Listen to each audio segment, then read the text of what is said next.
त्यानं तिला करवतीनं कापली. कापताना ती जिवंत होती. एक तरुण इतका हैवान का बनलेला होता? ही कथा रक्तरंजित का बनलेली होती? पाहूया आजची थरारक क्राईम स्टोरी करवत.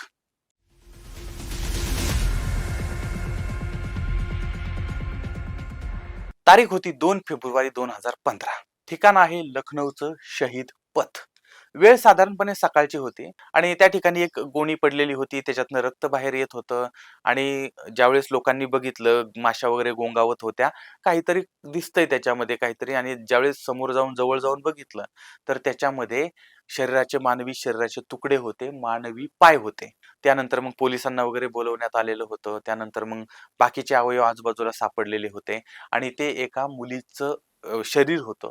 तिचं मुंडकं सापडलं, हातपाय सापडले आणि हे सगळं समोर आल्यानंतर सगळीकडे त्या मीडियामध्ये सगळी बातमी पसरली होती आणि एका तरुणीवरती बलात्कार करण्यात आला, त्यानंतर तिचा खून करण्यात आला, अशा पद्धतीचा संशय व्यक्त करण्यात आलेला होता. आणि ज्यावेळेस या सगळ्या गोष्टीचा तपास झाला, त्यावेळेस वेगळीच कहाणी आपल्यासमोर आली होती. तीच कहाणी आपल्याला आज बघायची आहे. करवत. जून 2013. लखनौ तेलीबाग हा जो भाग आहे, त्या भागामध्ये एक रोहित नावाचा तरुण होता आणि त्यानं स्वतःची फेसबुकची प्रोफाईल वगैरे तयार केली होती आणि त्या फेसबुकवरती तो ऍक्टिव्ह वगैरे होता आणि फेसबुक त्याला आवडत होतं. आणि याच काळामध्ये त्याला गौरी नावाची एक मुलगी आहे, त्या मुलीचा मेसेज आला. मेसेज आल्यानंतर मग आता फ्रेंड रिक्वेस्ट वगैरे आली. आणि आता कसं असतं माहितीये का, की आपल्याला कुठली तरी मुलीनं रिक्वेस्ट पाठवली, फ्रेंड रिक्वेस्ट पाठवली, त्याच्यामुळे काही प्राणी लगेच हुरळून जातात. हुरळून गेल्यानंतर मग ते काही बरळून जातात. अशा पद्धतीच्या घटना अनेक घडलेल्या आहेत. आता या ठिकाणी मला विवेकानंदांची आठवण येते. एकदा ते परदेशामध्ये असताना एक तरुणी त्यांच्याकडे आली आणि तिनं सांगितलं की माझं तुमच्यावर प्रेम आहे, तुम्ही माझ्याशी लग्न करा. त्यावेळेस मग त्यांनी विचारलं की तुझ्याशी लग्न मी का करू? तर त्या तरुणीनं सांगितलं की तुम्ही प्रतिभावान आहात, गुणवान आहात, तुमच्यासारखं ज्ञानी मनुष्य, एवढा महान व्यक्ती, तर अशा पद्धतीचा मुलगा हा मला व्हावा, म्हणून तुम्ही माझ्याशी लग्न करा. त्यावेळेस मग विवेकानंद तिला सांगतात की मग त्याच्यासाठी लग्न करायची गरज नाही, मीच तुझा मुलगा आहे असं समज. आता हे होते विवेकानंद. पण आपल्याकडे अविवेकानंद जास्त आहेत. त्याच्यातलाच हा एक प्राणी होता की ज्या प्राण्याला मेसेज आला, फ्रेंड रिक्वेस्ट आली आणि त्यातही मुलीची आली. मुलीची आल्यानंतर तो हुरळून जातो आणि त्याच्यानंतर मग तो ती रिक्वेस्ट ऍक्सेप्ट करतो आणि मग यांच्यामध्ये मेसेजची देवाघेव सुरू होते. वाचावाची वाचावाची म्हणजे मेसेज वाचावाची सुरू होते आणि मैत्री यांची सुरू होते. मग ती मुलगी काहीतरी गौरी मेसेज करायची, हा तिला मेसेज करायचा. मग त्याच्यानंतर मग कसं काय काय जे वन झालं का वगैरे वगैरे असं सगळं फालतूगिरी चालू झाली. आता हे सगळं चालू असताना हे घडलं 1.5 वर्षापूर्वी. त्याच्यानंतर मग त्या काळामध्ये ते एकमेकांना अनेक वेळा भेटले होते. त्यानंतर ते पार्कमध्ये फिरायला जायचे, नंतर ते कॉफी प्यायला जायचे, चित्रपट पाहायला जायचे, तासनतास एकमेकांबरोबर ते गप्पा मारत बसायचे. अशा पद्धतीनं सगळं सगळं सुरू होतं आणि खर्च हा रोहित करत होता. आणि हा रोहित जो आहे तो तिच्यावरती अगदी मनापासून प्रेम करत होता, काळजापासून प्रेम करत होता. आणि त्याची ती स्वप्न होती की बाबा आता आपण लग्न करणार, मग हनीमून करणार, मग असं तसं वगैरे वगैरे. हे सगळं त्याचं ते स्वप्न होतं भविष्याचं. आणि त्या मुलीच्या प्रेमामध्ये तो अगदी गुरफटून वगैरे गेलेला होता. आता हे सगळं चालू असताना मुलगा त्या मुलीच्या प्रेमात अकंठ बुडालेला आहे. आणि एक दिवस त्या रोहितचा एक मित्र होता, त्याचं नाव आहे अर्जुन. आता हा अर्जुन त्याला भेटल्यानंतर आता मित्र भेटल्यानंतर, आणि कसं असतं की अशा गोष्टी आपल्या मित्राला सांगायला अक्षरशः असं हे होतं की अरे माझ्या आयुष्यात अशी अशी मुलगी, आमचं प्रेम प्रकरण वगैरे वगैरे. म्हणजे ते मित्रांच्या ते जरा स्टँडर्डपणा वाटतो काही लोकांना. तर मग ह्याने त्या मित्राला सांगायला सुरुवात केली की ती अशी अशी मुलगी आहे आणि माझं तिच्यावर प्रेम आहे, आम्ही फिरतो, हे करतो ते करतो. आता हे ऐकल्यानंतर त्या अर्जुनला धक्का बसला आणि त्यानं सांगितलं, म्हणला भाऊ, सबको लगता है हम ही पहिला. म्हणजे ती जी मुलगी आहे ना, अरे ती मुलगी म्हटलं तुझ्या बरोबर जशी वागते ना, तशीच ती अनेकांबरोबर ती वागते. म्हणजे जसं एकदा एक व्यक्ती त्या विमानामध्ये गेला होता आणि विमानात गेल्यानंतर तिथली ती हवाई सुंदरी जी आहे तिनं तिच्याकडे बघितल्यानंतर मग ह्याला असं जरा, आपल्याला आता एक मुलगी अशी बघते म्हटलं, तिनं बघितलं, मग ती हसले, मग ती त्याच्या जवळ आली, मग म्हटली मी तुम्हाला काय मदत करू शकते, असं तसं गोड बोलली. ह्याला ती अक्षरशः त्या विमानामध्ये सुद्धा तो उडायला लागेल अशा पद्धतीनं त्याचं ते हवेत तरंगायला लागला हा बाबा. त्याच्यानंतर मग ती त्याच्याशी काय बोलणं झालं. नंतर त्यानं बघितलं ती मुलगी शेजाऱ्याबरोबर पण तशीच बोलत होती, सगळ्यांबरोबर तशीच बोलत होती. मग त्या बिचाऱ्याचा भ्रमनिरास झाला की अरे, त्याला वाटलं की आपल्याच बाबतीमध्ये घडते, पण तसं नसतं. सबको लगता है हम ही पहिला. पण असं नसतं. आता ही गोष्ट त्या मुलानं, त्या अर्जुननं त्या रोहितला सांगितली. आता हे सांगितल्यानंतर भाऊला धक्का बसला ना, म्हणजे भाऊचा धक्का म्हणतात ना, तशा पद्धतीनं भाऊला धक्का बसला, की अरे अरे आपण जिला आपलं समजत होतो ती आपली नाहीये, किंवा आपल्यासारखं सगळ्यांशी वागते ती. पण ह्यानी मनाची समजूत घातली, अरे नाही रे असं नसेल, दुसरी कुठली तरी असेल रे, ही काय अशी नाही वागते वगैरे वगैरे, असं ते त्यानं मनानं हे केलं. आणि त्याच्यानंतर म्हणलं नाही, ही आपल्यासारखी, ही आपली तशी नाही. त्यानंतर त्यांचा जो क्लास होता त्या क्लासमध्ये त्यानं अनेक मुलांशी बोलला तो असं. तर त्या मुलीबद्दलच त्यांच्याकडून पण कळलं की त्यांच्या बरोबर पण ही अशी वागते आणि त्यांची पण ती मैत्रीण आहे. आता मात्र परत त्यांनी मनाची समजूत घातली, नाही असेल पण ती दुसरी, असं नाही तर पण माझ्यासारखं प्रेम ती दुसऱ्यावर करणार नाही. त्यांची मैत्री असेल, आमचं प्रेम आहे, माझं तर प्रेम आहे. आणि तरी पण आता कसं आहे, किती जरी कोणी समजून घेतलं, समजावून सांगितलं, तरी पण मनात शंका निर्माण झाली होती. त्यामुळे त्याने ठरवलं, म्हटलं की अरे आपण एक काम करू, आपण तिच्याशी बोलून घेऊ आणि काय असेल तो विषय क्लिअर करू. आता तारीख होती फेब्रुवारी महिन्याचा पहिला दिवस होता आणि 2015चं वर्ष होतं. आता ह्याचं रोहितचं कुटुंब जे आहे ते कुटुंब काहीतरी कामानिमित्त ते मुंबईला गेले होते आणि हा बिचारा एकटाच घरी होता. आणि त्यावेळेस मग त्या रोहितनं गौरीला संपर्क साधला किंवा तिला मेसेज वगैरे करायचे ते. आणि मेसेज केल्यानंतर मग त्यानं म्हटलं की अरे आपण भेटूया, मला तुझी आठवण येते, आणि असं तसं जरा थोडं बोलणं झालं. त्यानंतर मग ती गौरी, त्यांचंही ठरलं की आपण भेटू, आणि त्या पद्धतीने ती घरातनं भेटायला निघाली. घरच्यांना तिनं खोटं सांगितलं, म्हणजे वेगळं काहीतरी सांगितलं की ते दुसरीकडेच कुठेतरी चाललेली आहे, आणि मॉडेल हाऊसच्या जवळ आली. तिथं आल्यानंतर मग रोहित जो आहे तो टू व्हीलर वरती आला आणि मग त्या ठिकाणी तिला टू व्हीलर वरती घेऊन गेला आणि मॉडेल हाऊस पार्क आहे जवळ, तर त्या पार्क मध्ये ते दोघं गेले. आणि तिथे गेल्यानंतर अजून एक इको पार्क म्हणून होतं, त्या पार्क मध्ये पण गेले. अशा पद्धतीनं हसत खेळत मस्तपैकी त्या दोघांचं बोलणं वगैरे चाललेलं होतं. हे सगळं चालल्यानंतर मग त्या रोहितनं म्हटलं की आता एक काम करू, हे जवळच माझं घर आहे, मग आपण आमच्या घरी जाऊ. आता घरी जाऊ म्हटल्यानंतर हिने विचार केला, घरी, म्हटले ठीक आहे जाऊ. जाऊ म्हटल्यानंतर याच्या मनात आनंदाच्या उकळ्या, म्हणजे एक तरुण मुलगा म्हणतो की माझ्या घरी चल, माझ्या घरी कुणीच नाहीये, आणि ती मुलगी म्हणते की मी घरी यायला तयार आहे. म्हणजे याच्या मनामध्ये आनंदाच्या उकळ्या फुटायला लागल्या आणि उकळ्या फुटत फुटतच ते घरी गेले. घरी गेल्यानंतर मग खरं तर या स्टोरीला ना मी उकळ्या असं द्यायला पाहिजे होतं, कारण उकळ्या फुटल्या आणि सगळंच फुटून गेलं होतं. तर घरी गेले, बसल्यानंतर मग गप्पा टप्पा सुरू झाल्या, काही पाणी वगैरे खाणं, चहा पाणी वगैरे काही झालं असेल. त्याच्यानंतर मग ह्यानं सांगितलं की माझं तुझ्यावर प्रेम आहे. आता प्रेम आहे म्हटल्यानंतर मग हिनं सांगितलं की पण आपली तर मैत्री आहे, मी तुला त्या नजरेनं बघितलंच नाही, आपण जस्ट फ्रेंड. आता ह्या भाऊला तर हा पहिला धक्का आहे, आता जस्ट फ्रेंड म्हणजे आपण इतकं फिरलो, गार्डन मध्ये गेलो, पिक्चर बघितला, पैसे खर्च केले, आणि काय तर जस्ट फ्रेंड. म्हणजे बापाचा कधी वाढदिवस आहे आपल्याला माहित नाही, आईचा वाढदिवस कधी आहे माहित नाही, त्यानंतर घरच्यांच्यात काय असेल तर तिथं 1 रुपया द्यायचा विषय नाही, पण बाहेरची व्यक्ती आहे त्या व्यक्तीवरती हजारो रुपये खर्च केलेले. आता हे सगळं त्याच्यात मग ती म्हणते की जस्ट फ्रेंड. आता हे ऐकल्यानंतर मात्र मग भाऊला प्रचंड राग येतो, अशी शरीराची आग आग व्हायला लागते की अरे मी तुझ्यावर एवढं जीवापाड प्रेम करतोय आणि तू म्हणते की जस्ट फ्रेंड आहे, माझं तुझ्यावर प्रेम आहे, तूही माझं प्रपोजल स्वीकार कर, तुझंही माझ्यावर प्रेम झालं. तर ती म्हटली की नाही तसं नाहीये माझं, मी तुला कुठं म्हटलं की माझं तुझ्यावर प्रेम आहे वगैरे वगैरे वगैरे. हे सगळं याच्यामुळे आता या दोघांच्या मध्ये वादाला सुरुवात झाली. आता हे सगळे वाद चाललेले होते त्याच वेळेस त्या गौरीच्या फोनवरती सारखं ते टुंग टुंग टुंग टुंग वाजत होतं, म्हणजे सारखे मेसेज येत होते. आता हे मेसेज कोणाचे आहेत? मग त्या रोहितनं तिचा फोन हिसकावला, ती मेसेज बघत होती, त्यानं फोन हिसकावला. आता याने फोन घेतला, ती ओढते, हा ओढतोय, ती ओढते, असं सगळं चाललंय. त्याच्यात फोन झाला स्विच ऑफ.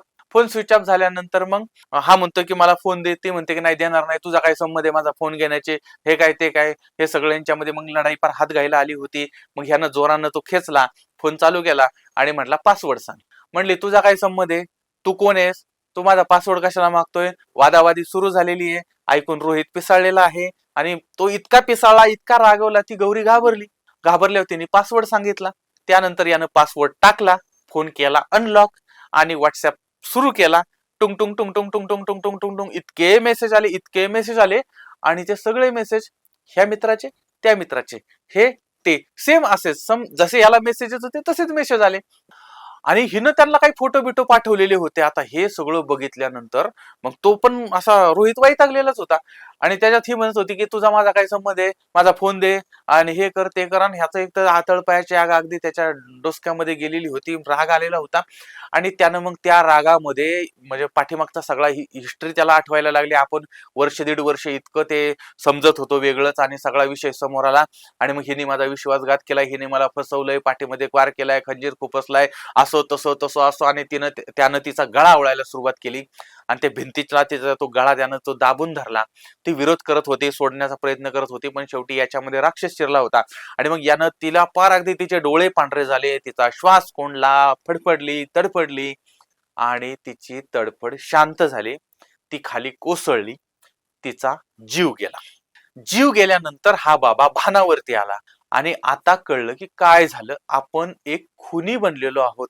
काही मिनिटापूर्वी आपण प्रेमी होतो, नंतर आपल्या डोक्यामध्ये भूत शिरलं आणि आपण खुनी बनलो आहोत. आता इकडं तिची डेड बॉडी पडलेली आहे. आता दुसऱ्या बाजूला त्या मुलीची आई जी आहे, त्या आईचं नाव आहे तृप्ती.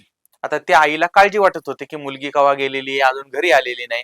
त्यामुळे तिनं त्या मुलीला फोन केला होता, रिंग वाजत होती, फोन उचलला जात नव्हता.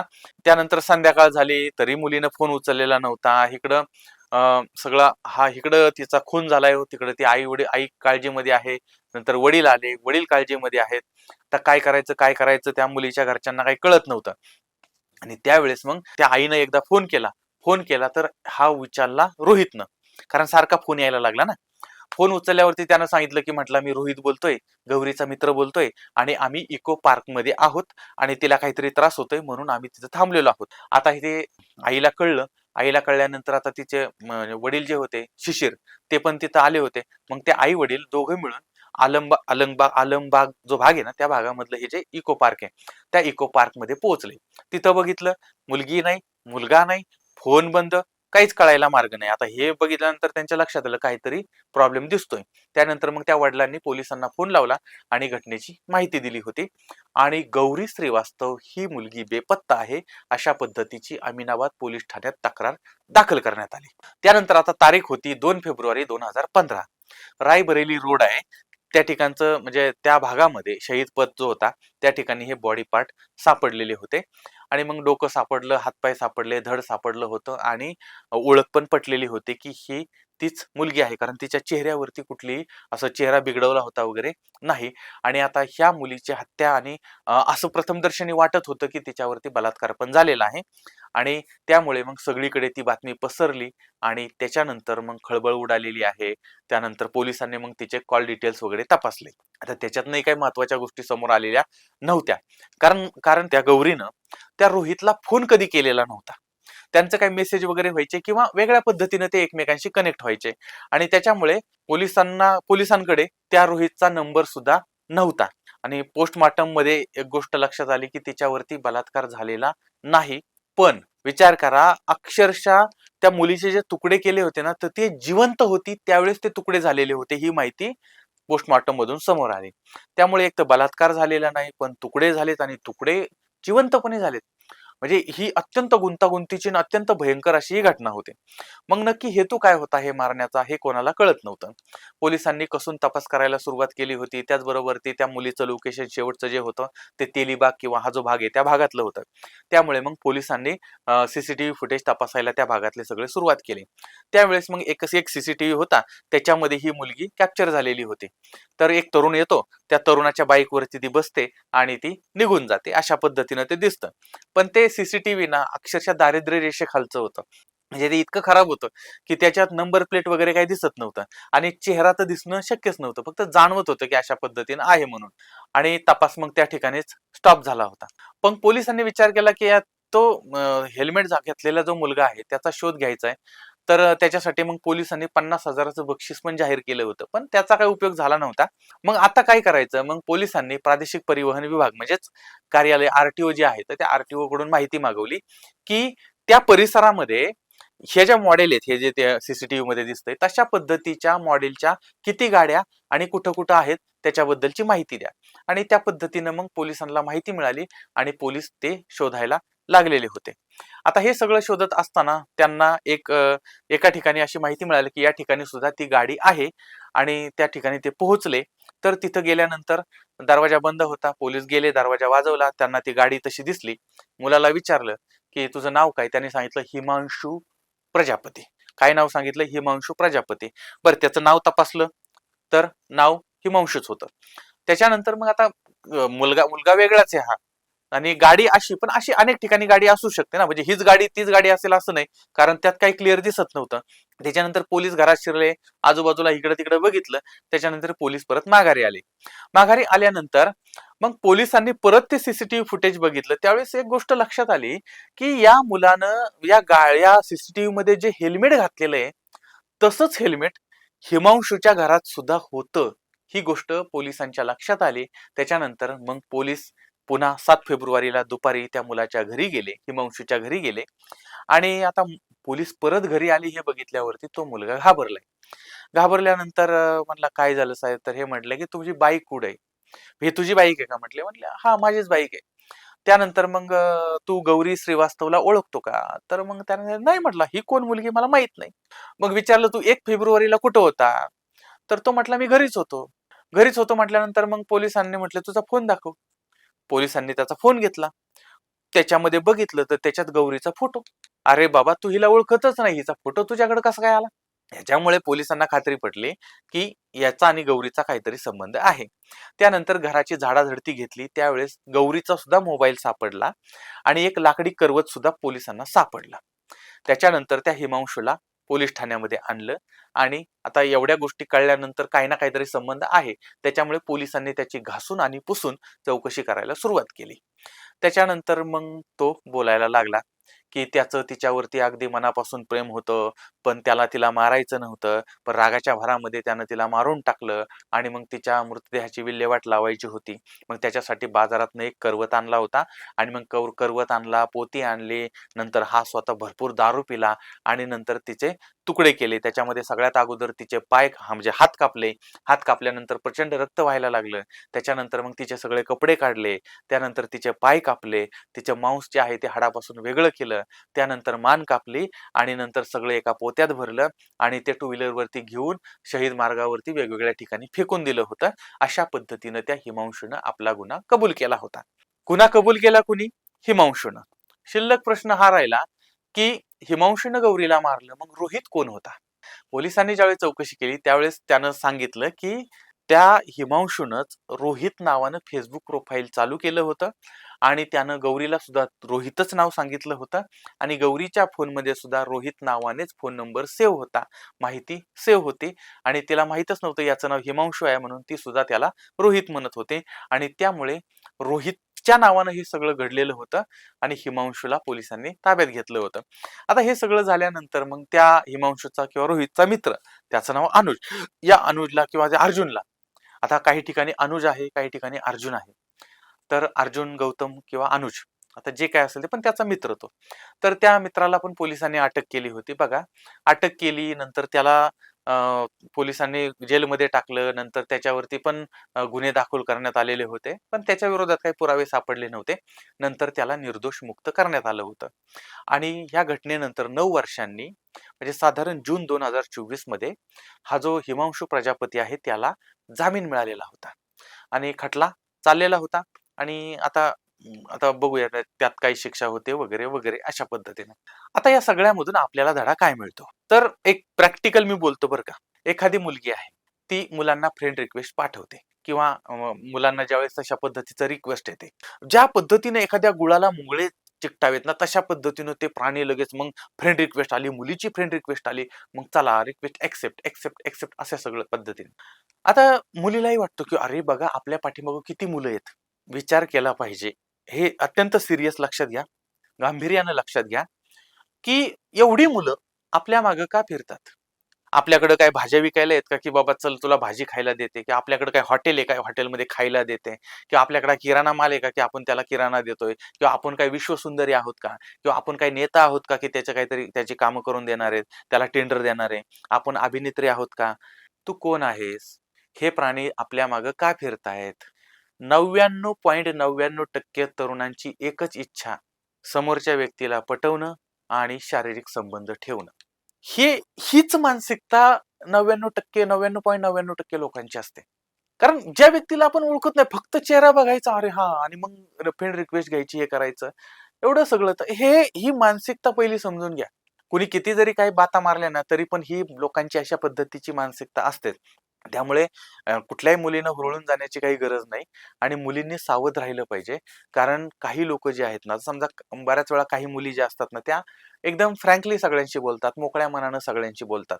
पण समोरची व्यक्ती आहे ना, काही लोकं तर निव्वळ बालिश असतात. म्हणजे एखादी मुलगी आपल्याबरोबर बोलते, म्हणजे हा लयच स्वतःला असा काहीतरी बाजीराव समजायला लागतो आणि डराव-डराव करायला लागतो. तर मुलींनी त्या गोष्टी समजून घ्या. कारण असे जे असतात ना, ते मग नंतर प्रेमाला, मैत्रीला मैत्रीला म्हणजे मैत्रीला प्रेम समजतात, प्रेमाला आकर्षण समजतात आणि आकर्षण झालं की अजून काही-काही समजायला लागतात. आणि कायम लक्षात ठेवायचं, मी या माझ्या सगळ्या आमच्या ज्या मुली आहेत, त्या मुलींना सांगून ठेवतो. एक भाऊ म्हणून मी त्यांना सांगतोय, की चुकीच्या गाडीला सिग्नल मिळाला तर अपघात होतात. त्यामुळे आपल्याकडून कोणते सिग्नल जाणार नाहीत याची काळजी घ्या. कारण समाजामध्ये आपलं मन कितीही साफ असलं तरी समोरच्याचं मन साफ असेलच असं नाही. लक्षात ठेवायचं. दुसरी गोष्ट, आता हे मुलांच्या बाबतीमध्ये बोलतो, की एखादं व्यक्ती तुम्हाला मीडियामध्ये भेटली. मीडियामध्ये भेटल्यानंतर लगेच तुमचं ते प्रेमन, हेन, तेन. अरे तुझ्यावर प्रेम कर. तुझ्या आई-बापांनी तुला लहानाचा मोठा केलाय. तुझं शिसू काढलंय, सगळं केलंय. तुला शिक्षणासाठी सगळं खर्च केलाय. एवढं सगळं दिवस काढले, हालात दिवस काढले त्यांनी. त्या आई-बापांचं प्रेम तुला कळत नाही. घरच्यांचा विचार तू कधी करत नाही आणि कुठली तरी व्यक्ती तुला मीडियामध्ये भेटते आणि भेटल्यानंतर तू भावनिक होतोय आणि इतका भावनिक की तू मर्डर करतो. काही करायला तयार होतो. आता याबद्दल आपण काय बोलणार? जाता-जाता फक्त आता एवढंच सांगतो, की काही मुलं मुलींना टाईमपास समजतात आणि काही मुली मुलांना टाईमपास समजतात. आणि अशी काही प्रकरणं नंतर घडतात, की त्यांच्या आयुष्याचा टाईम पास होतो. दुर्दैवाने असं सुदैवाने, दुर्दैवाने काहीही म्हणा, पण असं घडू नये याच्यासाठी सावध राहा. आणि आता अजून काय केलं पाहिजे ते सुद्धा मला तुम्ही जरूर कळवा. तुमचं मत तुम्ही कळवा. पुन्हा भेटूया पुढच्या भागामध्ये एका नवीन विषयासह. तोपर्यंत धन्यवाद.